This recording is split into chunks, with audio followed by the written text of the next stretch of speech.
So, hello friends, welcome back to College Dunia. My name is Jatin. So, today we have a new guest with us from IIT Madras. Welcome to our podcast. We would like our student guest to introduce themselves. So, I know so much things about you. So, introduce yourself to my viewers. Hello everyone. My name is Om Narayan Gupta. I am currently pursuing Bachelor's of Technology in IIT Madras in the Department of Ocean Engineering. My degree is Naval Architecture in Ocean Engineering and Ocean Engineering. I joined IIT Madras in 2024 after clearing my JEE Advanced in first attempt itself in the 2024 year. Okay, great. So, Om, so where are you from? Like, कहाँ से हो आप? Like, school में आप कैसे थे? अब थोड़ा सा डिटेल में बताएंगे कि आप टॉपर टाइप के स्टूडेंट थे या फिर बैक बेंचर थे? लाइक आपके स्कूलिंग का थोड़ा सा स्टूडेंट्स को जाना चाहिए, है ना? मैं जबलपुर मध्य प्रदेश को बिलोंग करता हूँ और स्कूल लाइफ के बारे में स्कूल में आई वुड नॉट से कि मैं बुक वर्म था या एकदम नर्डी था, but I was good in studies. I scored good marks through out my high school and senior secondary school. तो हाँ, फेयरली गुड मार्क्स स्कोर कर लेता था. पढ़ाई में भी I was good. Okay sir. So as you are from IIT Madras, तो IIT शब्द पहली बार IIT वर्ड आपके दिमाग में कहाँ से आया? कहीं से सुना था या कोई आपका सीनियर था या कोई आपके रिलेटिव है? हाँ, एक्चुअली में मेरी जो एल्डर सिस्टर है वो IIT से पास आउट है. तो पहली बार IIT के बारे में जो भी सुना कुछ या इन्फॉर्मेशन मिली थी वो मुझे अपनी सिस्टर से ही मिली थी. Okay. She pass out from IIT Kharagpur in 2024. तो when I was in 7th और 8th क्लास तब मेरी दीदी शायद इसकी प्रिपरेशन कर रही थी. तब मैंने उनको देखा था पढ़ते हुए कि IIT जैसी एक चीज़ होती है. उस टाइम पे हम मतलब घर में कोई भी अवेयर नहीं था कि IIT बहुत बड़ा चीज़ होती है या कुछ भी. फिर जब एक बार दीदी का सिलेक्शन हो गया, दीदी चले गए IIT में. तब जब उन्होंने अपना सब कुछ बताया, मतलब कॉलेज दिखाया और सब कुछ डेली जब वो चीज़ें बताती थी, एकेडमिक्स हो गया, को करिकुलर हो गया, फेस्ट हो गया, एंड जब थोड़ी थोड़ी समझ आई तो पता चला कि प्लेसमेंट जैसी भी एक चीज़ होती है. प्लेसमेंट भी IITs में अच्छा होता है, एनवायरनमेंट अच्छा होता है. तो फिर धीरे धीरे 10th तक आते आते मतलब एक बन गया था मन में कि हाँ, IIT is a good thing. वो मोटिवेशन बना मेरा. और फिर मैंने मतलब चैलेंज लिया कि हाँ, मतलब दीदी कर सकती है तो मैं भी कर ही सकता हूँ, ट्राई तो कर ही सकता हूँ. तो बस चैलेंज ले लिया था. फिर क्या 11th-12th में डमी लेकर के मैंने पढ़ाई करी कोचिंग में. ओके. लोकल ही एक कोचिंग थी. ओके, लोकल कोचिंग है क्या? यस, नॉट बिग इंस्टीट्यूशन ना, चेन भी नहीं थी, चेन ऑफ कोचिंग्स. यही लोकल एक private coaching okay. In Madhya Pradesh only? In Jabalpur. In Jabalpur. Okay. Great. So आपकी दीदी के पास, जैसे आपने बताया, she is also from IIT, so उनके पास कौन सी ब्रांच थी? उनके पास integrated MSc in economics. Okay. So 5 year course था उनका भी. उनका 5 ईयर कोर्स था. यस. तो जैसे आपने बताया कि naval architecture and ocean engineering में आप कर रहे हो IIT से BTech, तो लाइक शिप्स, ओशन, ये चीज़ें लाइक बचपन से पसंद थी या फिर IIT में आने के बाद कुछ सिलेक्टिवली कुछ ऐसा माइंड में आया कि यार यही ब्रांच में जाना है, या फिर कंप्यूटर साइंस को छोड़ा या फिर अदर ब्रांचेस को छोड़ा, कोर ब्रांचेस को? टू बी ऑनेस्ट, मुझे इंटरेस्ट तो नहीं था बिल्कुल भी. आई वुड से कि मुझे बिल्कुल इंटरेस्ट नहीं था कि I was motivated towards ships and all. मैं वो सब तो बिल्कुल नहीं था. पर जब मेरा IIT का रिजल्ट आया, JEE एडवांस का रिजल्ट आया 2024, ओके, और जब मैंने रिसर्च करी, मतलब देखा कि कौन कौन सी ब्रांचेस अवेलेबल है at the same opening rank and closing rank, फिर जो भी कुछ ऑप्शन सॉर्ट आउट करे, तो जो चीज़ मुझे स्ट्राइक आउट करी कि IIT Madras naval architecture and ocean. तो पहले तो सबके मन में रहता है कि अब आपने 11th-12th तक कुछ भी नहीं पढ़ा इसके बारे में, ठीक है, फिर यू आर गेटिंग दिस, तो आपको कंसिडर करना चाहिए लेना कि नहीं. तो मैंने सोचा कि एक बार देख लेते हैं, करिकुलम देखते हैं, क्योंकि ये एक चीज़ बहुत अच्छी रहती है IITs के बारे में कि regarding their courses and degrees they are very transparent. Like आपको कोई भी इंफॉर्मेशन ऑनलाइन मिल ही जाए.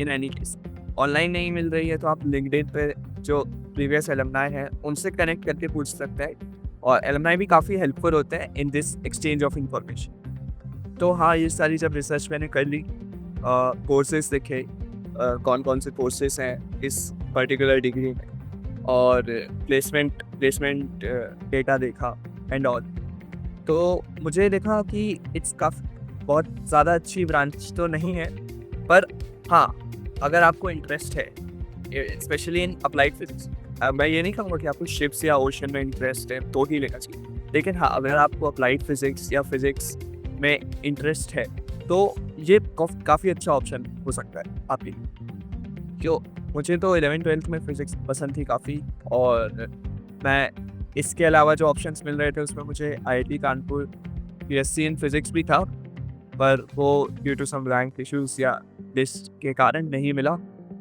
तो I was very devoted towards physics, तो मुझे ये ब्रांच काफ़ी पसंद आई कोर्सेज को देख करके, और जो भी कुछ पढ़ाई है इसमें जो होती है, और ऑफ कोर्स IITM मतलब one of the old IITs भी था। तो जब मैंने देखा कि हाँ, ये बहुत अच्छा ऑप्शन बन रहा है मेरे लिए, तो मैंने फिर नो डाउट इसको ऊपर रख दिया एंड कंसिडर कर मन में बना लिया था कि हाँ, ये मिलेगा तो I would not be disappointed. Okay ऐसा ओके, सो एज यू से कि आपने बताया कि इन्फॉर्मेशन मैंने ली अपने एलुमनाई से ली, मैसेज करके या फिर इनके वेबसाइट्स पे। सो आपके एक्सपेक्टेशन से जो आपने इन्फॉर्मेशन ली थी बिफोर जॉइनिंग IIT, तो वो सब एक्सपेक्टेड थी कि मतलब करेक्ट था, कुछ ऐसा शॉकिंग नहीं था बाद में? ये बहुत अच्छी बात थी। हाँ, the information was very transparent and not मतलब आप समझ रहे हो ना कि टैम्पर्ड नहीं थी जस्ट टू गेट एडमिशन। ये तो अब आपको IITs में तो नहीं मिलता है कि correct correct, these are the private colleges thing कि वो अपना मार्केट उस हिसाब से करते हैं कि उनके हिसाब से तो IIT कुछ नहीं है उनके आगे। हाँ, तो बस ये चीज़ काफ़ी अच्छी बनी, और एलुमनाई जो थे वो एकदम उनने ओपनली बताया कि हाँ, दिस ब्रांच जो भी कुछ है कि this branch is good, but ये उन्होंने भी जो है थी उन्होंने क्लियरली बताया कि आपको फिजिक्स में इंटरेस्ट होना चाहिए तो आपको कोर्सेज अच्छे लगेंगे, या ये सब चीज़ें भी बताई। और जो चीज़ बताई उन्होंने कि even if you are not interested in course, like अगर आपको शिप्स या इन अपने नेवल आर्किटेक्चर में रोल में नहीं जाना है, तो भी जो IITM में अपॉर्चुनिटीज़ है वो काफ़ी अच्छी हैं, लाइक क्लब्स एंड इवेंट्स, तो you can go there also. You can try for computer science even if you are not computer science student, like जो कि आजकल का ट्रेंडी है कि IIT में ज्वाइन करके दूसरे फील्ड में जाने का। फील्ड में जाने का, ओके तो ये सब उन्होंने बहुत, आई वुड से बहुत ज़्यादा चीज़ करता है। okay okay okay so IIT Madras is not only for academics, they are also for extracurricular activities, for like clubs, committees, and okay great. So are you a part of any committee or club in IIT Madras? I tried to be a part of many clubs, but unfortunately didn't get into one of the clubs or anything else. But या एक चीज़ जो मैं बताना चाहूँगा कि अगर आप किसी क्लब या कमेटी के पास नहीं भी ओके, तो भी they organise very engaging activities जिसमें आप एक्टिवली पार्टिसिपेट कर सकते हो। Okay, for suppose you are interested in AI and ML, मतलब आजकल जो सबसे ट्रेंडी चीज़ चल रही है, तो AI क्लब होता है यहाँ पे, इसमें काफ़ी सारे प्रोजेक्ट्स एंड आप उसमें काम कर सकते हो। पर even if you don't get in, they organise many seminars, many engaging hackathons, competitions, जिससे कि आपको मतलब अगर आप पार्ट नहीं बने किसी प्रोजेक्ट का, तो आप वो सब अटेंड करके भी अपनी knowledge in the same field बढ़ा सकते हैं। okay apart from AI club में और एक दो एग्जांपल्स दूँ तो फिजिक्स क्लब हो गया, programming club and all these clubs. तो आप समझ रहे हो ना कि यही वो अपॉर्चुनिटीज़ थी जो सीनियर्स और वो बताते हैं कि आपको बस एक ब्रांच लेनी है, फिर आप अपने इंटरेस्ट जो है उनको भी परस्यू कर सकते हो by these opportunities. you know student most of the time didn't know कि extracurricular activities are as important as academics, like वो resume में उनका प्लस पॉइंट ऐड करते हैं, करेक्ट ना? कि अगर उन्होंने ऑलरेडी मैनेज की है थिंग्स और they are working in AI club, so AI club में आप जैसे बता रहे थे, is there any criteria to add into a club और committee? No, there's absolutely no criteria. Okay. You can be from any year, not any year. Of course, they cannot take you as soon as you enroll. वो तो है ही। बाकी एक semester के बाद आप apply कर सकते हो, आप किसी भी ब्रांच के हो, किसी भी डिग्री के हो, आप वो मैटर नहीं करता। मतलब मैंने काफ़ी सारे सीनियर्स भी देखे हैं जो कि सारे क्लब्स में सीनियर्स इन द सेंस कि एमटेक के भी लोग रहते हैं ओपरा पे, तो सभी को ओपन रहता है वो जो चीज़ ना कि गेटिंग इनटू दिस क्लब। और so like before joining IIT जब आप जेए की प्रिपरेशन कर रहे थे तो एक हमारे व्यूअर्स को बताओ कि एक नॉर्मल डे जब आपकी पीक प्रिपरेशन चल रही थी तो कैसा था, मतलब आप लाइक क्या करते थे, कैसे आप उसको मैनेज करते थे, दिन में सिलेबस हैवी लगता था या फिर क्या, थोड़ा सा ब्रीफली। तो पीक प्रिपरेशन की बात करी जाए तो मैं वो जो टाइम था वो एडवांस के प्रिपरेशन को मैं बोलूँगा, मेंस और एडवांस के बीच की प्रिपरेशन को मैं पीक लेवल करूँगा। ओके क्योंकि उस टाइम पे मेरे अकॉर्डिंग जेई मेंस और जेई एडवांस में एज अ एग्ज़ाम तो अंतर है ही टफनेस और उसका, ओके पर the mindset you have to carry for both of these exams is also very different. मतलब मेरे हिसाब से कि if I am being honest, अगर आप प्रीवियस ईयर पेपर कर रहे हो फॉर जेई मेंस तब आप अच्छे से स्कोर भी कर लोगे, क्लियर भी कर लोगे, okay but same case advance के लिए नहीं है फ्रॉम माई एक्सपीरियंस। कि हाँ वो आइडिया दे देगा आपको कि कैसा होने वाला है paper, but still you can not predict it कि कैसा आने वाला है। तो इस डिफरेंस के कारण मैं कहूँगा कि मेरी पीक प्रिपरेशन जो थी वो मेंस और एडवांस के बीच में थी। तो उसके ड्यूरिंग मैंने मतलब पहले तो सब कुछ जो भी हमारे कोचिंग के टीचर्स थे उनसे सब कुछ पूछ लिया, मतलब स्टडी प्लान बना लिया सिलेबस कंप्लीट करने का। दे आर वेरी हेल्पफुल कि कैसा होना चाहिए स्ट्रक्चर, कब कब आपको टेस्ट देने चाहिए, टेस्ट को रिपीट कैसे करना चाहिए, एंड कब का आपको डिस्कस करते रहना चाहिए, मतलब स्कोर कब डिस्कस करना है। और तो दे आर वेरी हेल्पफुल। तो ये सब स्टडी प्लान और स्ट्रक्चर में तो उन्होंने हेल्प करी, बाकी फिर पढ़ाई तो आपको खुद से ही करनी है। तो टाइम टेबल कुछ ऐसा रहता था कि ड्यूरिंग 11th-12th और मैं सुबह उठ के ही पढ़ता था। ओके मतलब सुबह 5 to 6 के अराउंड में उठ जाता था एंड फिर मैं पढ़ने बैठ जाता था विद इन 30 to 40 मिनट्स। और फिर अबाउट 2 से 3 घंटे मैं घर पर पढ़ता था। फिर जो हमारा जो कोचिंग इंस्टीट्यूशन था उसमें एक लाइब्रेरी भी थी, और तो लाइब्रेरी में चला जाता था अराउंड जब भी खुलते था कोचिंग 9 साढ़े 9 बजे तक, और फिर लाइब्रेरी खुली रहती थी अराउंड रात के 9 साढ़े 9। ओके ओके तो मैं लाइब्रेरी में जाके पढ़ता था। लाइक कोचिंग में क्लासेस कितनी आपके आवर्स की होती थी, मुझे थोड़ा सा रिव्यू बताओ। एडवांस के वक्त जो क्लासेस होती थी वो ज़्यादा एलैबोरेट नहीं होती थी क्योंकि सिलेबस तो कंप्लीट हो चुका है। तो आई वुड से कि हफ्ते में 10 घंटे की मैक्स टू मैक्स क्लासेस लगती होंगी। ओके और उसमें भी पढ़ाते ज़्यादा नहीं थे, बस क्वेश्चंस, प्रीवियस ईयर एडवांस के क्वेश्चंस, प्रैक्टिस प्रॉब्लम्स ये करवाते थे। ओके तो मतलब वो फैकल्टी खुद भी जानते थे कि बच्चों को जितना ज़्यादा से ज़्यादा खुद पढ़े वो ज़्यादा मैटर करेगा जेईई एडवांस की प्रिपरेशन। तो बस क्लासेस ज़्यादा नहीं होती थी, और तो बस लाइब्रेरी में जाके पढ़ने का ये फ़ायदा था कि ड्यूरिंग कोचिंग आवर्स जो फैकल्टी थी वो वहीं पर प्रेजेंट रहती। तो I personally didn't own a mobile phone और एनीथिंग एल्स। तो मैं जितने भी डाउट क्लियर करने होते थे वो मैं ज़्यादातर टीचर्स के पास ही जाता था या फ्रेंड्स के साथ ही डिस्कस करता था। तो एक प्लस पॉइंट यही था कि बस डाउट क्लियर करना या कुछ भी हो गया, कुछ किसी भी चीज़ में डाउट आ रहा है तो मैं टीचर्स के पास जा सकता हूँ या फ्रेंड्स के साथ डिस्कस कर सकता हूँ। तो ये एक चीज़ के लिए मैं लाइब्रेरी में पढ़ना प्रेफर करता था। फिर लाइब्रेरी से घर आके मैं डिनर करता था, और रात में मैं सारा कुछ हेवी नहीं पढ़ता था कि मैं सॉल्व या कुछ नहीं करता था, शॉर्ट रिवीजन करता था नोट्स या कुछ का, and then I used to sleep early around 10:30 to 11। फिर same routine for the next day रहता था। ओके ओके और हाँ, इसी बीच मैं जो एडवांस के जो पेपर रहते थे वो लगाने वाले दिन भी सेम रूटीन फॉलो इसलिए करता था क्योंकि एडवांस का पेपर भी सेम टाइमिंग में होता है। तो 9 से 12 मैं पेपर लगाता था जब एडवांस का पेपर होता है उसी टाइमिंग में, और फिर ब्रेक लेके 2 से 5 का पेपर लगाता था। क्योंकि ये पेपर जिस दिन टेस्ट देता है उस दिन का शेड्यूल था। ओके तो मुझे लगता था कि सिर्फ लाइक जो आईआईटी में है, जो बीटेक वाले स्टूडेंट्स हैं, वो लेट नाइट तक जाके पढ़ते हैं और सुबह लिखते हैं, बट यू आर डिफरेंट। किया आपने बताया कि मैं अर्ली मॉर्निंग उठ के फिर मैं पढ़ता था, सेल्फ स्टडी करता था, फिर इंस्टीट्यूट जाता था। That was very good schedule कि आपने अपनी स्लीप भी बैलेंस रखी और साथ में अपने दिन में भी आप पढ़ते रहे उस चीज़ को लेके। मतलब मुझे खुद अपने फ्रेंड्स ग्रुप में जो आईआईटी में करेंटली हैं मेरे दोस्त, उसमें कुछ ऐसा आपको कभी भी किसी स्टूडेंट का सेम नहीं मिलेगा।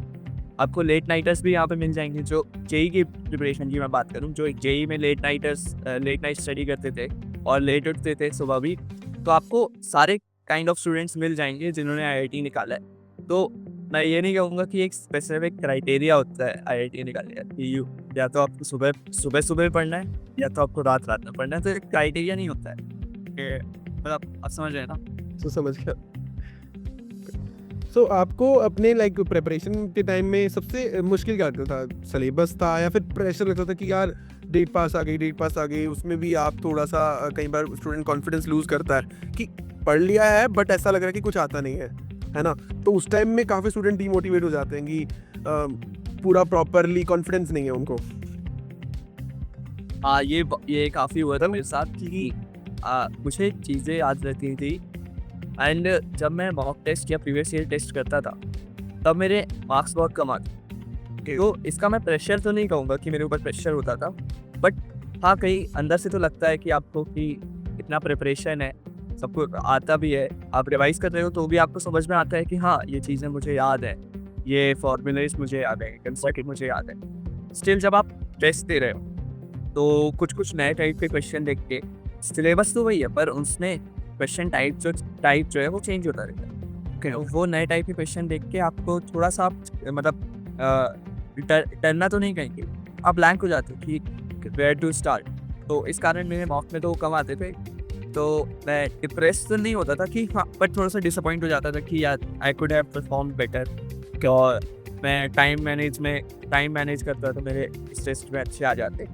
एंड बस ज़्यादा प्रेशर मैं बिल्कुल नहीं लेता था कि हाँ ठीक है, चलो नेक्स्ट टेस्ट में देखते हैं। और डेट करीब आने का मतलब एज सच प्रेशर तो मुझे फील नहीं हुआ था। ओके। मैं बल्कि जैसे जैसे डेट पास आ रही थी थोड़ा सा रिलीव होता जा रहा था कि हाँ अब पेपर हो जाएगा, क्या आता है पेपर हो जाएगा।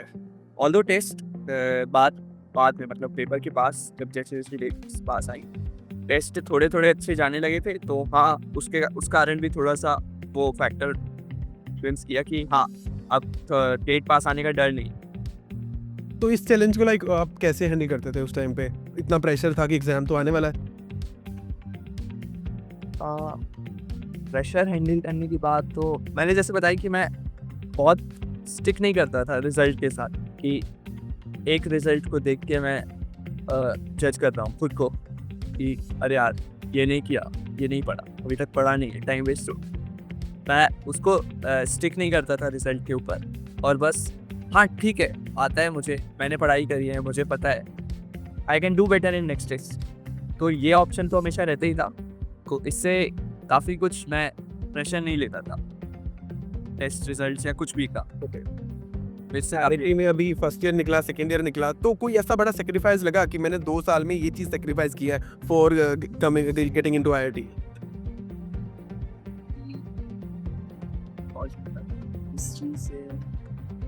हाँ, एक चीज़ जो मुझे लगा कि मैं काफ़ी आप सोशल लाइफ से कट आउट हो जाते हो ओके। आईआईटी की पढ़ाई के वक्त, पर जब यहाँ आके देखा इतने नए लोगों से मिले, और काफ़ी फ्रेंड्स जो भी लोग यहाँ पे आते हैं वो भी काफ़ी अच्छे होते हैं, वो उन्होंने खुद भी सेक्रीफाइस करके आए हुए हैं। तो यहाँ का सोशल एनवायरनमेंट बहुत अच्छा है, मतलब लोग भी काफ़ी चीयरफुल नेचर के हैं, और मतलब सबसे सिंपल बात ये है कि you are surrounded by your kind. Okay like you are relating to those of the person की आप रिलेट कर पाते थे प्रॉपरली। हाँ ओके। और काफ़ी सारी एक्टिविटीज़ यहाँ पे होती हैं जो कि बहुत एंगेजिंग है, और फेस्ट तो अब पूरे इंडिया वाइड नोन है कि फेस्ट तो बहुत ही अच्छे होते हैं यहाँ के। तो एक फेस्ट हो गया फैक्टर, और स्पोर्ट्स एक्टिविटीज़। हाँ, ये जो सबसे बड़ा चीज़ जो आपने पूछा कि सेक्रीफाइस करके, तो मैं जब 10th तक था तब मैं बहुत ज़्यादा खेलता था। आई वुड नॉट से कि मैं एथलीट काइंड था, लेकिन मुझे सारे गेम्स खेलना पसंद था, तो मैं बहुत खेलता था। लेकिन 11th-12th के दौरान मैंने कम तो मतलब हफ्ते में 1 दिन बाहर निकल रहा हूँ खेलने के लिए, ऐसे कर लिया था। और फिर जब यहाँ के स्पोर्ट्स फैसिलिटीज़ देखी तो वो मुझे अच्छा लगा कि हाँ, 2 साल के सेक्रीफाइस के बाद ये स्पोर्ट्स फैसिलिटीज़ एंजॉय करने में कि it was worth it. Okay. It was worth it. Okay. Okay, like for some of the student say कि sports are stress buster, कि वो उनका स्ट्रेस कम करते थे जब वो स्पोर्ट्स के खेलते थे ना, तो okay. तो आपका कोई बैकअप प्लान था कि अगर जेई नहीं निकला तो मैं ये करूँगा, या फिर some of the goal seeker students की या तो आईआईटी या फिर कुछ नहीं, है ना, कि कहीं के स्टूडेंट्स ने गोल बना रखा होता है मैं आईआईटी या फिर non IIT, they didn't look into other private colleges like BITS और anything else, IIT and non IIT, these two are the हाँ, ये आजकल तो मतलब आजकल क्या बहुत टाइम से ऐसे स्टूडेंट्स तो देखने को मिलता है कि आईआईटी या नॉन आईआईटी में जो बहुत डिफरेंस मान के चलते हैं और किसी एक को ही अपना गोल बना लेते हैं। बैकअप तो ऑब्वियसली था, मैंने काफ़ी सारे एग्जाम्स दिए हुए थे other than JEE. Okay BITS हो गया, एमएसटी सीईटी हो गया एंड और मुझे कुछ ऐसा ये नहीं था कि मतलब it was like a challenge to कि मैंने कुछ ये स्टिक नहीं किया था कि इमोशन स्टिक करते हैं ना लोग, वही जो आप बोलो कि आईआईटी ही चाहिए, आईआईटी ही चाहिए। मैंने वो कुछ नहीं था, मैंने बस सिंपल उसको एज अ चैलेंज ट्रीट किया कि एक एग्ज़ाम ही तो है, क्रैक करने में एफर्ट जाता है, एफर्ट दे के देखते हैं, नहीं हुआ तो ठीक है किसी और कॉलेज चले जाएंगे।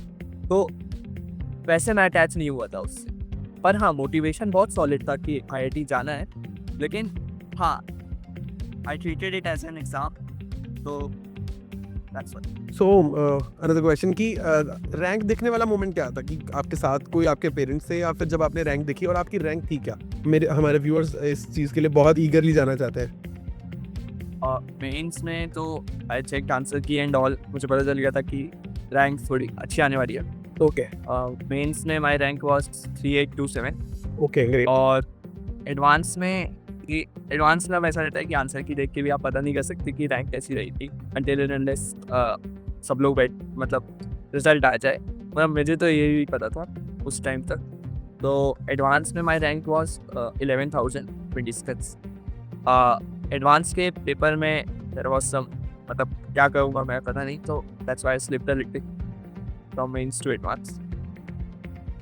और हाँ एडवांस में मतलब एक्सपेक्ट करी थी थोड़ी सी अच्छी, पर हाँ डिसअपॉइंटमेंट नहीं होता कि यार रैंक कमाई, बस एक रिलीफ था कि एग्ज़ाम हो गया, निकल गया, अब देखो जो भी कॉलेज जाते हैं। लाइक कोई ऐसा सब्जेक्ट था पर्टिकुलर जिससे आप बोलो यार इस सब्जेक्ट की वजह से मेरी रैंक थोड़ी सी मेरी एक्सपेक्टेशन से कम रह गई? मैथ्स में लगा था, क्योंकि मैथ्स में अटेम्प्टेड कम थे, टाइम मैनेजमेंट का थोड़ा इशू हो गया था during. Every time maths is very lengthy still in this is कि मैथ्स अभी भी लेंथी ही आ रहा है। लास्ट 2 इयर्स का तो हाँ मैथ्स ही है जो कंसिस्टेंटली परफॉर्म कर रहे थे advance. Okay student are not performing consistently but maths is performing well. Maths is बिल्कुल ओके ओके सो लाइक घर वालों को था, मतलब पेरेंट्स खुश थे जब रैंक आई 11 के, या फिर उनके क्या रिएक्शन था? उनको तो वही ना, ये मैंने इसको अपना पर्सनल चैलेंज माना था। ओके ओके तो घर वालों का तो ऐसा था कि अरे वाह निकल गया, सही है। ओके मतलब घर वालों की तरफ से कोई प्रेशर नहीं था ना, तो घर वालों का क्या रिएक्शन रहेगा ग्रेट ग्रेट कि अरे निकल गया, अरे रैंक क्वालिफाई हो गए, सही है, फिर चलो कॉलेज जाओ, ऐसा था। ओके लाइक आपकी रैंक पे आपको और कोई ब्रांच मिल रही थी या फिर लाइक इसके अलावा? मुझे एग्जैक्टली तो याद नहीं है कि 2 साल पहले का कि क्या क्या ओपनिंग लाइन क्लोजिंग लाइन थी, लेकिन अगर मैं लिस्ट आउट करूँ जो कि मुझे मिल रहा था, जो कि मेरा मन था लेने का, जो ऑप्शंस एलिमिनेट करने के बाद जो मेरे प्रेफरेबल ऑप्शंस थे, उसमें एक तो यही था आईआईटी मद्रास नेवल आर्किटेक्चर, फिर IIT Kharagpur naval architecture, IIT Kharagpur agriculture and food engineering, कोई ब्रांच है वहाँ पर, ओके और IIT Kanpur BSc in physics, और आईआईटी गुवाहाटी इंजीनियरिंग फिजिक्स, और IIT Hyderabad industrial chemistry. Okay तो ये जो मैंने रफ मुझे याद है कि यही जो थे लास्ट ऑप्शंस में थे। एंड हाँ, इन्हीं को मतलब लिस्ट में बाकी सारे ऑप्शंस तो रखे ही थे और इनको ही मैंने प्रेफरेंस देके ऊपर रखा। ओके सो घर से इतनी दूर, चेन्नई, लैंग्वेज वहाँ पर, मतलब ये सब सोच के गए थे आप, या फिर वहाँ जाने के बाद रियलाइज़ हुआ कि कुछ तो लाइक बैरियर्स आएंगे, फूड के बैरियर्स आएंगे, और like they are preferring south Indian foods and their language are different, कि बाद में रियलाइज़ हुआ या फिर पहले से था कि ये चैलेंज तो होगा? ये तो यहाँ आके ही पता चला था, मतलब चेन्नई जाके ही पता चला था जितना भी कुछ है। मतलब मैंने तो इतना एक्सपेक्ट नहीं किया था कि इतना ज़्यादा लैंग्वेज बैरियर एंड ऑल आएगा। ओके और खाने की बात की जाए तो मैं खाने का उतना कुछ फील नहीं हुआ कि साउथ इंडियन ही पूरा, मतलब डाइट ही चेंज हो गया साउथ नॉर्थ इंडियन से साउथ इंडियन की। मेस फैसिलिटीज़ काफ़ी अच्छी है क्या? प्रॉपर 3-4 नॉर्थ इंडियन मेस है, north Indian veg messes, north Indian knowledge. तो खाने का तो उतना फील नहीं हुआ, पर लैंग्वेज एंड और मौसम का भी फील हुआ थोड़ा सा डिफरेंस की मैं बात करूँ तो from home town and Chennai. बाकी तो कुछ नहीं लगा ज़्यादा, एक्सपेक्ट ही नहीं किया था कि हाँ कॉलेज के कैंपस के अंदर ही तो रहना है, लेकिन हाँ थोड़ा तो वो अनअवॉइडेबल रहता है उतना सब कुछ। ओके सो मतलब काफ़ी स्टूडेंट्स ये सोचते हैं कि मैं या तो ड्रॉप ले लूँ या फिर कुछ और ब्रांच देखूँ या फिर ऐसा कुछ भी। आपने कभी ये सोचा था ड्रॉप का कि I know you take it as a challenge, कि बट फिर भी स्टूडेंट के माइंड में ये चीज़ आ जाती है कि can I take a drop, is it worth it? मतलब मैंने तो कंसिडर इसलिए नहीं किया था क्योंकि एडवांस में ठीक ठाक ऑप्शंस तो मिल ही रहे थे। ठीक ठाक क्या, मतलब ओल्ड IITs में डिसेंट ब्रांच मिल रही थी। ओके और बाकी नहीं तो बैकअप ऑप्शन में था कि मेंस की रैंक से कुछ सर्किटल ब्रांच ले लूँ किसी टॉप NIT या कुछ में। ओके हाँ तो मतलब बैक ऑफ द माइंड नहीं आया थॉट कि ड्रॉप लेना चाहिए या कुछ भी, ओके क्योंकि 1 साल वेस्ट करने का मुझे कुछ फ़ायदा नहीं दिख रहा था। क्या है, मैनी अदर ऑप्शंस तो इसलिए मैंने बिल्कुल भी नहीं सोचा था ड्रॉप। ओके सो लाइक जब चॉइस फिलिंग कर रहे थे आप, तो चॉइस फिलिंग के वक्त आपने पूरा नेवल इंजीनियरिंग में और पूरा रिसर्च करके चॉइस फिल किया था या फिर रेंडमली चॉइस फिल किया था? नहीं पूरा पहले तो सबसे पहले तो इनिशियली कुछ आइडिया रहता नहीं है जब तक मॉक राउंड 1 का रिजल्ट नहीं आता है। और मॉक राउंड 1 के रिजल्ट से ये क्लियर हो जाता है कि ओपनिंग रैंक क्लोजिंग रैंक कितने के अराउंड होंगे, कितने डिफरेंस के अराउंड होंगे या कुछ भी। तो उससे ये आइडिया लग जाता है अपन को। फिर जो अपन देखते हैं कि हमारी रैंक क्या है, किस किस ओपनिंग एंड क्लोजिंग रैंक के बीच फिट बैठ रही है, और किस किस के डेफिनेटली चांसेस हैं और किस किस के मॉडरेट चांसेस हैं। फिर हम उसको फिल्टर आउट करते हैं और फिर अकॉर्डिंग टू इंटरेस्ट हम एक प्रायोरिटी लिस्ट खुद बनाते हैं पर्सनली, और फिर रिव्यू करते हैं हर एक ब्रांच को या कुछ को भी, कॉलेज की रिसर्च करते हैं। जैसे पहले मेरा मन था IIT खड़गपुर में जाने का, सेम ब्रांच, क्योंकि IIT खड़गपुर अब सुना ही है कितना बड़ा कैंपस है, कितना अच्छा आउटरीच है, कितना अच्छा अलुमनाई नेटवर्क है।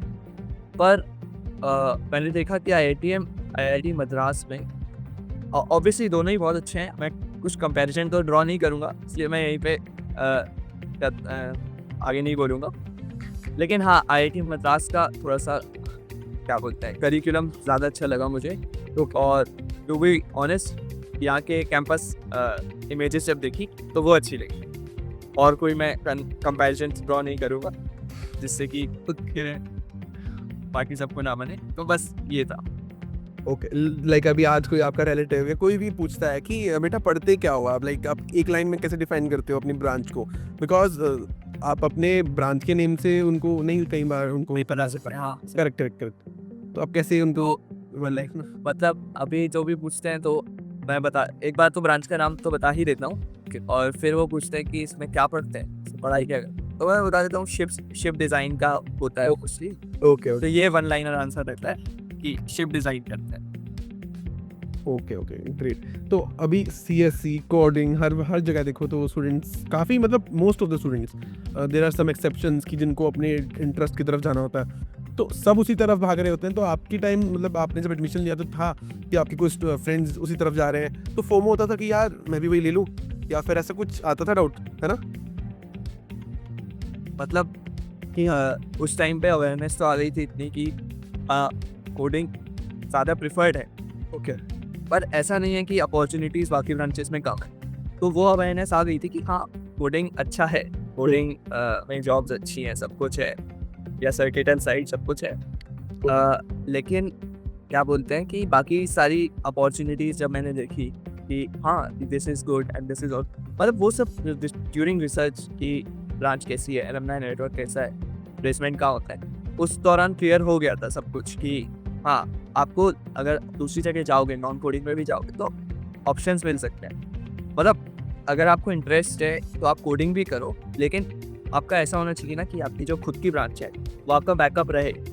तो ये इसके ड्यूरिंग क्लियर हो गया था, और उन्हीं सबको देख करके फिर चॉइस की। Okay so like IIT Delhi आपके कैंपस में भी ब्रांच चेंज का ऑप्शन है लाइक सेकेंड ईयर में?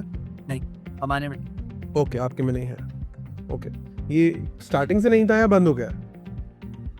I don't remember the exact year, लेकिन ये बीच में अभी कभी बंद हुआ है।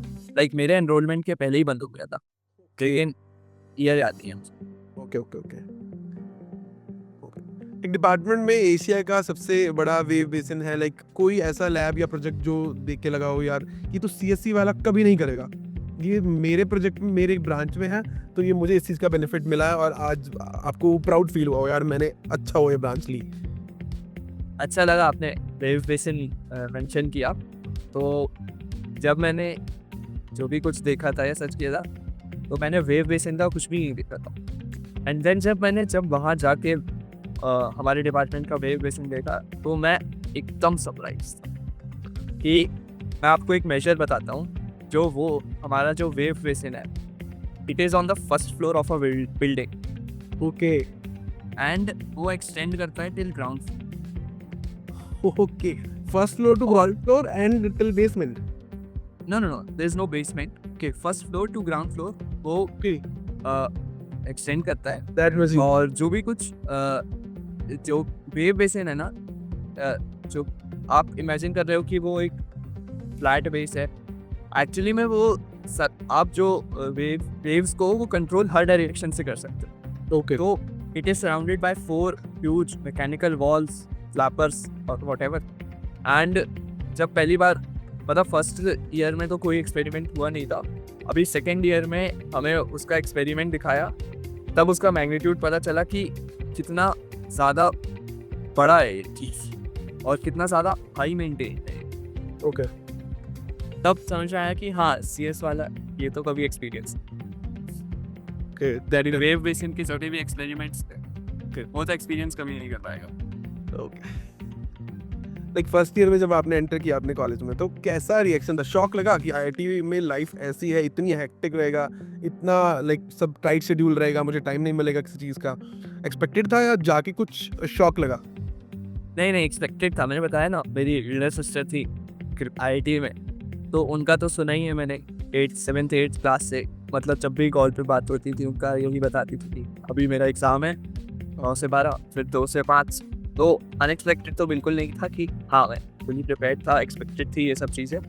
ओके तो शॉक तो नहीं लगा था। Okay okay like you have completed four semester here till now, तो अभी तक सबसे टफेस्ट सेमेस्टर कौन सा लगा, या ऐसा था कि टफनेस डिफिकल्टी इंक्रीज ही हो रही है? मतलब एकेडमिकली तो सबसे टफ सेमेस्टर थर्ड सेमेस्टर लगा, ओके क्योंकि इसमें जितने भी सब्जेक्ट थे, मतलब 6-7, ये सारे कोर के थे और आपको इलेक्टिव भी लेना था एंड ऑल। तो सबसे टफ एकेडमिकली थर्ड सेमेस्टर लगा, बट प्रेशर मतलब हेक्टिक और प्रेशर वाइज सबसे टफ सेमेस्टर था सेकेंड सेमेस्टर। क्योंकि उसमें जितने कोर्सेज थे, उनकी लैब्स और वर्कशॉप और प्रैक्टिकल जितनी भी वर्कशॉप्स थी, वो हमारी सारे हफ्ते रहती, हमारे सारे दिन रहते थे हफ्ते में। ओके तब सेकेंड सेमेस्टर में मंडे टू फ्राइडे हम सुबह 9 से लेकर के शाम के 5 तक ऑक्यूपाइड रहते थे, इतना पैक था लैब से का। ओके तो प्रेशर वाइज सबसे हेक्टिक वही लगा सेकेंड सेमेस्टर। बाकी एकेडमिकली सबसे tough semester third semester. Okay okay like previously आपने बताया कि क्लब्स में आपने ट्राई किया था कि एंटर नहीं हो पाए, तो क्लब की कोई बेनिफिट लगा आपको? अगर आपके किसी का कोई फ्रेंड था क्लब का मेंबर या किसी कमेटी का मेंबर, तो आपको लगा कि उसको ये बेनिफिट मिल रहा है? आई ऑल्सो हाँ डेफिनेटली, मैं ऑनेस्ट आंसर दूंगा एकदम कि हाँ बेनिफिट्स तो बहुत सारे हैं। सबसे सबसे बड़ा बेनिफिट तो है कि आप पढ़ाई के अलावा एक और स्किल सीख रहे हो, ओके। चाहे वो मैनेजिंग हो गया, चाहे वो मार्केटिंग हो गया, चाहे वो आउटरीच हो गया या कुछ भी हो गया। ये सारे स्किल्स एक बेनिफिट लगे थे। तो बाकी जो चीज़ें हैं, जो सीखने वाली चीज़ें हैं, आजकल तो ऑनलाइन सब अवेलेबल है, तो मैं उसको तो मेंशन नहीं करूँगा कि आप कुछ नई चीज़ पढ़ रहे हो या सीख रहे हो। बाकी जो अदर स्किल्स हैं, मैनेजमेंट और ये जो भी कुछ मैंने बताया, ये एक बेनिफिट बोल सकते हो। और बाकी मर्चेंडाइज एंड पर्क्स तो रहते ही हैं हर उसके क्लब के, तो वो भी एक बेनिफिट है। और हाँ, that's it. Like reading about management and reading about marketing is way different than doing it on his committees. हाँ, आप जब ये प्रैक्टिकली पे करते हो, ये हाँ काफ़ी बेनिफिशियल, मैं सोच सकता हूँ कि उधर होगा काफ़ी। जैसे एक एग्जांपल छोटा सा देता हूँ मैं कि suppose you are in dramatic society. Apart from your interest, you also know how to manage an event. Like you are organizing a play, you are designing the flyers, advertisements, you are posting about it to create engagement and all, and then seating capacity, theater booking, मतलब stage, ये सारा manage करना भी पड़ता है apart from just performing. तो वो ये एक छोटा सा एग्जांपल हो गया कि प्रैक्टिकल स्किल्स का। I just hit the nostalgia when I was in my college. I was also the part of executive member of cultural committee and the joint secretary of student life committee. I was managing mess there, doing like managing cultural events. काफ़ी like exciting होता है वो जब आप खुद से देखते हो करते हुए लोगों को। That was different excitement, but जब आप खुद से करते हो, करेक्ट ना? जैसे आपने बताया कि फर्स्ट ईयर में जाते ही तो आपको मेंबर नहीं बना देंगे, तो फर्स्ट ईयर में हम अपने सीनियर्स को देखते थे कि हाउ दे आर मैनेजिंग, तब एकदम सरप्राइज हो जाते थे कि हाँ, और फिर करने में और मज़ा आता। Correct, great. सो आपकी हॉस्टल लाइफ, लाइक आप हॉस्टल में रहते होगे वहाँ पर, तो हॉस्टल लाइफ, फ्रेंडशिप या फिर फेस्ट में कैसे आप जाते थे? कभी आपने क्लासेस की अभी बंक मारा है? बिकॉज आई नो कभी कभार फेस्ट होते थे और वो क्लैश करते थे क्लासेस को इन माय टाइम, बट आपके टाइम में कैसा रहा आईआईटी में? नहीं, हमारे यहाँ जो फेस्ट होता है वो मोस्टली वैकेशंस में होता है, मतलब विंटर वैकेशंस जो होती है हमारी, उसमें फेस्ट होता है। तो they don't collide with classes, और भी जो भी एक्स्ट्रा करिकुलर एक्टिविटीज़ या फंक्शंस होता है उनकी भी टाइमिंग मोस्टली तो कोलाइड नहीं करती आपके टाइम टेबल से। तो ये आपके पास फ्रीडम होती है कि you can attend without having like bunk class और टू मिस एनीथिंग। तो हाँ, ये एक थोड़ा सा रिलीफ होता है। बस एक डिसएडवांटेज ये है कि आउटसाइड क्लास आवर्स की सारी एक्टिविटीज़ होती हैं, तो जो एक्टिविटीज़ हो रही है एक्स्ट्रा करिकुलर वो आपस में कोलाइड कर सकती हैं कि एक ही दिन में आपका इंटर हॉस्टल टूर्नामेंट भी है, एंड सपोज आपको कहीं पे कुछ इवेंट सेमिनार भी है, सेमिनार इन द सेंस कोई गेस्ट लेक्चर या कुछ है, ओके। तो ये जो एक्टिविटीज़ है ये आपस में कोलाइड कर सकती हैं। तो ये थोड़ा सा इशू बन जाता है, लेकिन वो भी फर्स्ट सेमेस्टर के एंड तक मैनेज करना आ जाता है कि हाँ, आप अपनी प्रायोरिटी सेट रखो और जो आपको सबसे ज़्यादा पसंद है या सबसे ज़्यादा इंपॉर्टेंट लगता है उसमें जाओ, बाकी का सोचो भी। Okay, great. तो लाइक प्लेसमेंट्स तो अभी आपकी काफ़ी दूर हैं, बट आपका लाइक प्लान अभी आप लाइक इंटर्नशिप्स पीरियड चल रहा है या फिर कैसे स्टार्ट होने वाला? Internship period is about to start. 15 जुलाई से है internship period. Okay.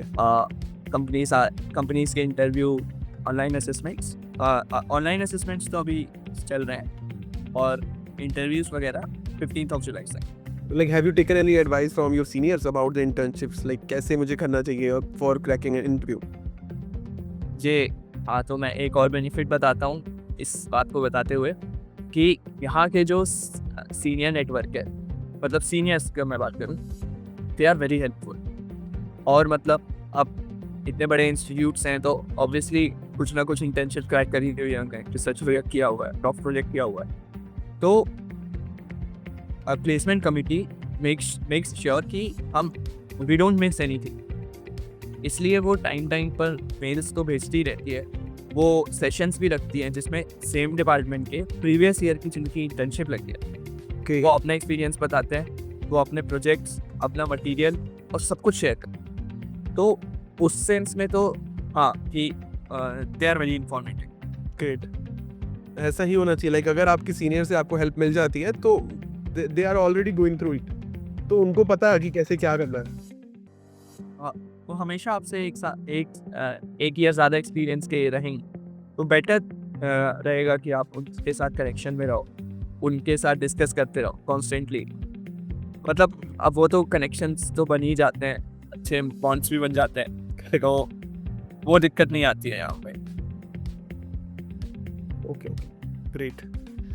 So like अभी 5 साल बाद आपने कुछ लाइक अपना जो कोर्स कंप्लीट करोगे आप 4.5 years का, तो आपने कुछ प्लान किया है कि अभी मुझे इसी लाइन में या फिर जॉब करनी है, या फिर कुछ स्पेसिफिक आपने चूज़ किया हुआ है? मेरे हिसाब से मैं तो अभी भी फ़िलहाल एक्सप्लोर ही कर रहा हूँ कि ब्रांच में जाना चाहिए, नॉन कोर में जाना चाहिए। तो बाकी इंटर्नशिप का तो अभी मेरा सॉर्टेड है कि किस में बैठना है, कहाँ और किस में नहीं बैठना है। लेकिन हाँ, placement is a long distance, मतलब प्लेसमेंट अभी दूर है, तो उसका तो अभी नहीं सोचा है, अभी एक्सप्लोर ही करूँगा मैं। लाइक क्या, can you share your fees? Like आपकी फीस आपकी उस टाइम क्या थी जब आपने एडमिशन लिया था? Is there any scholarship also for top lectures? Fees share करने में तो कोई भी दिक्कत नहीं है। Fees is around 1.1 lakhs for per semester. Per semester. Tuition fees With hostel or without hostel? Hostel and mess included is around 1.3 lakh for per semester. Per semester, okay. Yeah, including tuition, hostel and mess fees. Okay, sums up about 1.3 1.4 lakh. And scholarships, हाँ, scholarship बहुत सारी available रहती हैं depending on merit based and depending on performance based. बहुत सारी scholarship रहती है। आपको कॉन्स्टेंटली मेल्स के थ्रू इंफॉर्मेशन आती रहती है, तो कोई प्रॉब्लम नहीं चाहिए आपको परफेक्ट स्कॉलरशिप ढूंढने में if you are needing it. और अब बाकी आजकल तो होम स्टेट गवर्नमेंट ने भी स्कॉलरशिप देनी ऑफर करनी चालू कर दी है। जैसे 12th के मेरिट बेस पे काफ़ी सारे मेरे जो दोस्त हैं जो कि अदर स्टेट्स के हैं, उनको भी स्टेट बेस्ड गवर्नमेंट स्कॉलरशिप मिलती रहती है। Okay great. स्कॉलरशिप से काफ़ी स्टूडेंट्स की उनकी हेल्प होती है जो like they are not capable to pay the fees. So अब तक IIT ने कोई सबसे बड़ा लेसन दिया आपको? जब 2 साल तो हो गए, आपको काफ़ी कुछ सीखने को भी मिला होगा, कुछ ऐसा लेसन कि जो कुछ कोई नहीं दे पाया, कोई स्टूडेंट नहीं दे पाया, कोई टीचर नहीं दे पाया अब तक, फैमिली नहीं दे पाई, तो IIT ने मुझे वो लेसन दे दिया? Wait, let me think about it.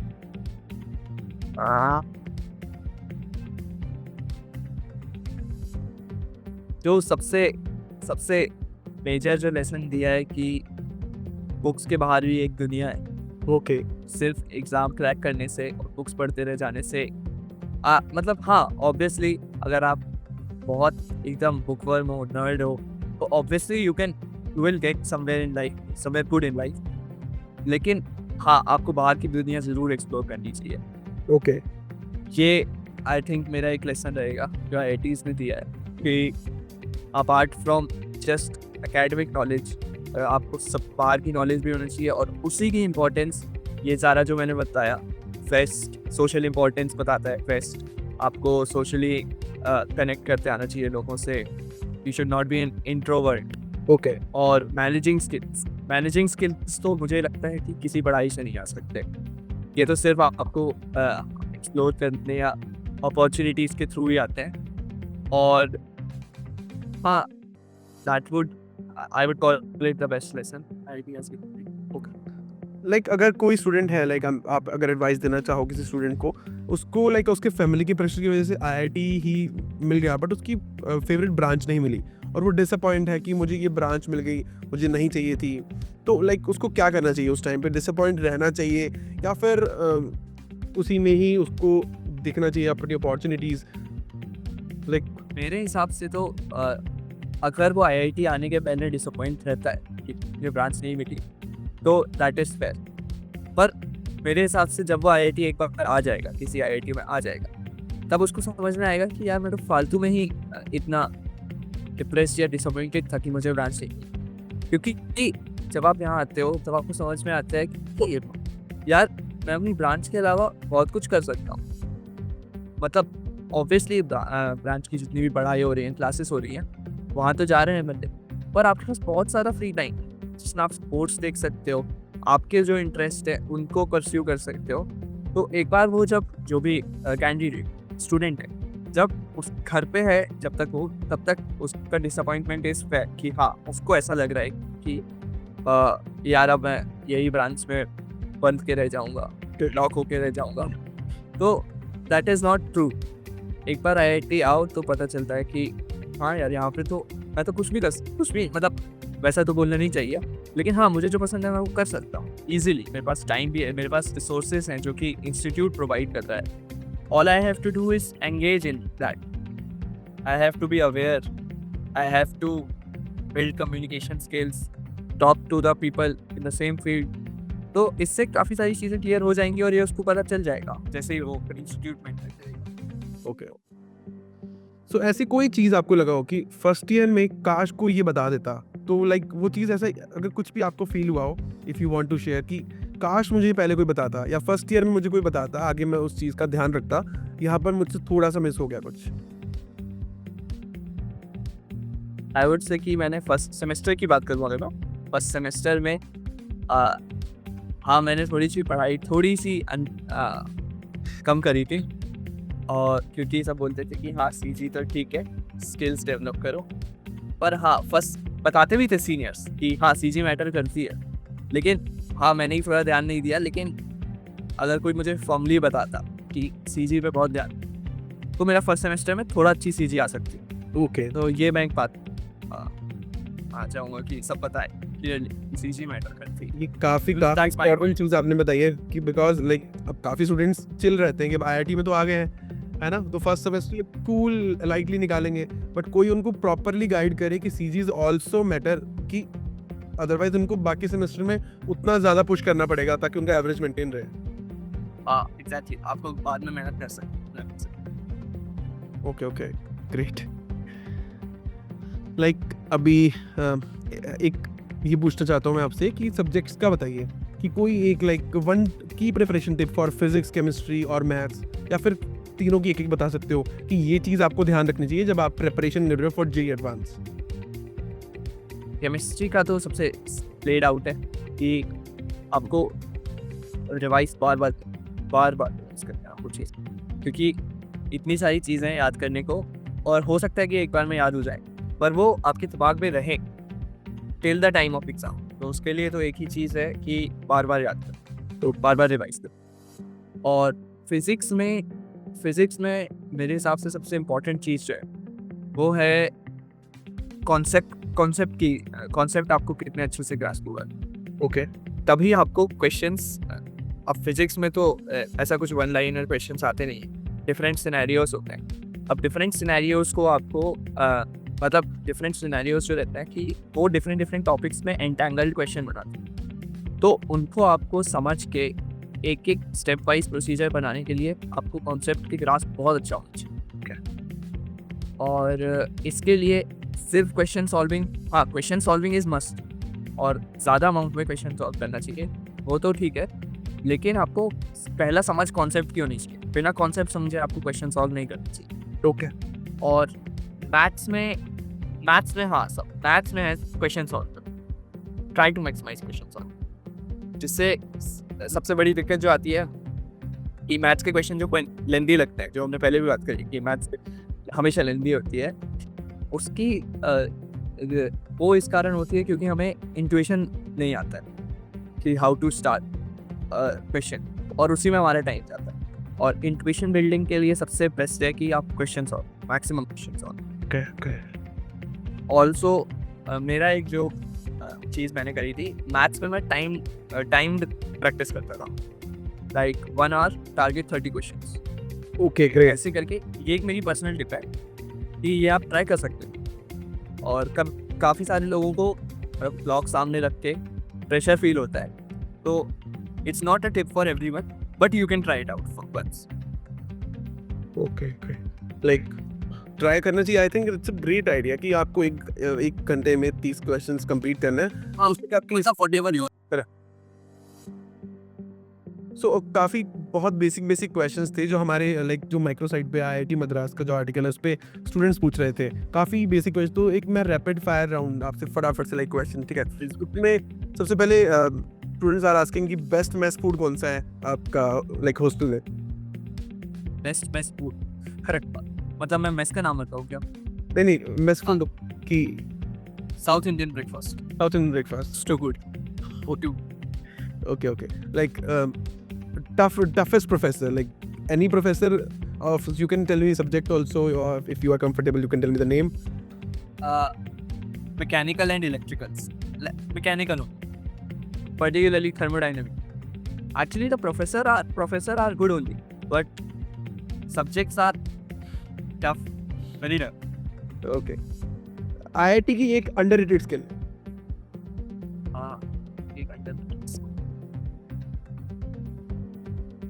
मतलब स्टूडेंट्स के बारे में एक बहुत अंडररेटेड स्किल बताऊंगा मैं, जो कि मेरे कुछ फ्रेंड्स और काफ़ी सारे स्टूडेंट्स ऐसे हैं, अब मैं चलो बोल देता हूँ कि मैंने कुछ बच्चों को ऐसे देखा है, they are not even attending classes, like attending classes, you know, you are physically present but you are mentally absent, mentally not, and they are throughout the semester they are like this only. And जो underrated skill की मैं बात कर रहा हूँ कि वही बच्चे एग्जाम के पहले एक रात ऑल नाइटर मारेंगे and they score about 90%। Shocking, like and मतलब और जो जिन बच्चों की मैं बात कर रहा हूँ उनकी क्वांटिटी बिल्कुल कम। तो जेई में परफॉर्मेंस अंडर प्रेशर तो कुछ देखा ही नहीं है हमने, यहाँ पे हमें परफॉर्मेंस अंडर प्रेशर का okay, एक्टिव। great. मतलब वही बच्चे शाम को वॉलीबॉल का मैच, क्रिकेट का मैच खेल के आएंगे, खाना खाएंगे, सुबह तक पढ़ने बैठेंगे और पेपर देने चले जाएंगे। आई मीन मुझे ऐसा लगता है कि वो एक स्किल है, बाकी I don't know about the audience that they feel the same way, पर हाँ। My professor said कि जो स्टूडेंट आपको लगता है कि वो प्लेस नहीं होगा, सबसे पहले वही प्लेस होता है और अच्छी कंपनी में। एग्जैक्टली सही बात है। तो लाइक एक लास्ट क्वेश्चन कि चेन्नई की चीज़ जो आप अपनी बीटेक कंप्लीट होने के बाद मिस करोगे? चेन्नई की एक चीज़, यहाँ पे मौसम जो रहता है, मौसम अक्सर हमें देखने को मिलता है variable at any other place, constant ही है। यहाँ पे आपका हर दिन मौसम वाइज तो सेम रहता है। हाँ बस नवंबर दिसंबर का मौसम मैंने एक्सप्लोर नहीं किया क्योंकि नवंबर दिसंबर में हमारी छुट्टी रहती है, फिर यूजुअली वहाँ पे तूफान आता है। लेकिन हाँ, ड्यूरिंग माई टाइम देयर वहाँ मौसम कांस्टेंट है, ये चीज़ मैं मिस कर लूँगा। कि अभी मैं अपने होम टाउन में खुद हूँ तो मुझे बड़ा अजीब लगता है कि यार सुबह धूप थी, शाम को बारिश हो। चेन्नई होता तो बढ़िया रहता कि मौसम वगैरह आपके प्लान से कुछ भी है वो कंटिन्यू रहता है, सेम रहता है। ग्रेट। तो अभी और मौसम कुछ अच्छा नहीं है, मतलब गर्मी तो रहती है थ्रू आउट, लेकिन हाँ प्रो साइड कॉन सबके होते हैं। करेक्ट, प्लान्स हमारे बीच में नहीं है ना, वो कंफर्म पूछा था कि आज पार्टी में जाना तो जाना ही है, बारिश नहीं रोकेगी हमें। तो that's it from my side कि अब ऐसा कुछ कुछ ऐसा जो आपको व्यूअर्स को बताना था या फिर पता होना चाहिए और हमने डिस्कस नहीं किया, is there anything? I don't think, मतलब हमने तो जेई से लेके पढ़ाई से, कॉलेज की पढ़ाई से लेके वी हैव कवर्ड सार सब कुछ। हाँ, बाकी तो that's it from my side. I don't think कि हमने कुछ छोड़ा है। Okay. So thank you Om for this great interview session. हम बहुत कुछ सीखने को मिला आपसे, हमारे व्यूअर्स को भी सीखने को मिलेगा आपसे जब वीडियो जाएगी live. That was great meeting you. आपका एक्सपीरियंस 2 साल का मैंने सुना। होप जब आपकी बीटेक कंप्लीट होगी तब हम दोबारा से पॉडकास्ट करेंगे, दोबारा से आपका एक्सपीरियंस लेंगे और जानेंगे कि इस कंपनी में आप क्या आप अपनी गोल या फिर ड्रीम कंपनी में प्लेस हुए या फिर उससे अच्छी कंपनी में हुए जो एक्सपेक्टेड नहीं था। Hopefully, correct.